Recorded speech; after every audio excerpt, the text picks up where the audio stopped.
Hi friends, welcome to lovely kitchen. మనం chapati potato curry చేసుకుందాం. Potato curry preparation ఈ విధంగా చేసుకుని చాలా బాగుంటుంది. బంగాళదుంపలు ముందుగా తీసుకొని కుక్కర్లో వేసుకొని వాటర్ వేసుకొని సాల్ట్ వేసుకోవాలి. 4 విజిల్ రావాలి. దానికి కావాల్సినవి చూడండి: పచ్చిమిరపకాయలు, ఉల్లిపాయలు, టమాటాలు, కరివేపాకు, ఎండుమిరపకాయలు, వెల్లుల్లిపాయలు కట్ చేసి పెట్టుకున్నాను. 1 కప్పు బంగాళదుంప తీసుకుందాం. జీలకర్ర, ఆవాలు. ముందుగా ప్యాన్ పెట్టుకుని ఆయిల్ వేసుకోవాలి. దాంట్లో ఆయిల్ వేసుకుంటాం. జీలకర్ర, ఆవాలు, ఎండుమిరపకాయలు, కరివేపాకు, వెల్లుల్లి ఫస్ట్ వేసుకోవాలి. అది కొంచెం లైట్గా ఫ్రై అవ్వాలి. ఈ మాత్రం సరిపోతుంది. ఫ్రై అయిన తర్వాత ఉల్లిపాయలు, పచ్చిమిరపకాయలు వేసుకోవాలి. అవి బాగా ఫ్రై అవ్వాలి. బ్రౌన్ కలర్ వచ్చిన తర్వాత టమాటా వేసుకోవాలి. టమాటాలో సాల్ట్, మేము కారంలోనే మసాలా అంతా వేసుకుని ఆడించుకుంటాం. ఈ వెజిటబుల్ మసాలా తీసుకోండి, చాలా బాగుంటుంది.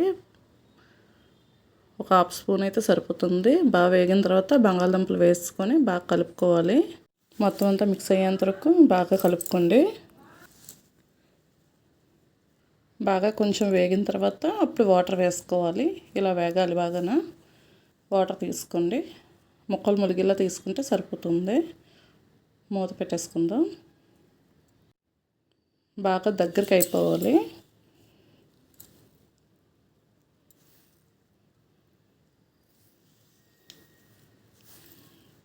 చూడండి, బాగా దగ్గరికి అయ్యింది. ఇంకా కొంచెం వాటర్ బాగా ఇంకాలి. ఇలా చేసుకుంటే చాలా బాగుంటుంది కర్రీ. చపాతీ, పూరి ఏదైనా కూడా బాగుంటుంది. దోశలోకి కూడా చాలా బాగుంటుంది.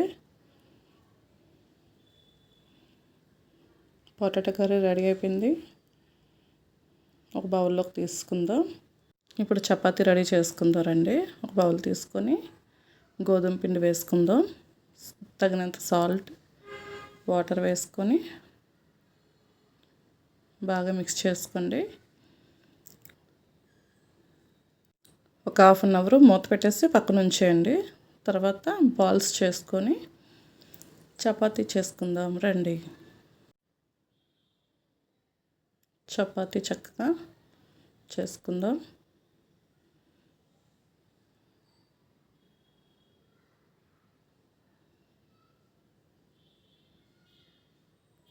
చపాతీ మెత్తగా రావాలంటే కంపల్సరీగా కలిపిన తర్వాత ఒక హాఫ్ అన్ అవర్ ఉంచుకుంటేనే బాగా వస్తుంది. ప్యాన్ పెట్టుకుందాం. ప్యాన్ బాగా వేడెక్కిన తర్వాత చపాతీ వేసుకుందాం. ముందుగా ఆయిల్ వేసేయకూడదు. ఇటు అటు కొంచెం వేగిన తర్వాత అప్పుడు ఆయిల్ రాసుకుంటే మనకు బాగా లోపల వరకు బాగా కుక్ అవుతుంది. రెండు వైపులా ఒకే దగ్గర ఉంచుకుంటే ఇటు అటు కదుపుతూ ఉంటే బాగుంటుంది. చూడండి ఫ్రెండ్స్, బాగా ఫ్రై అయింది.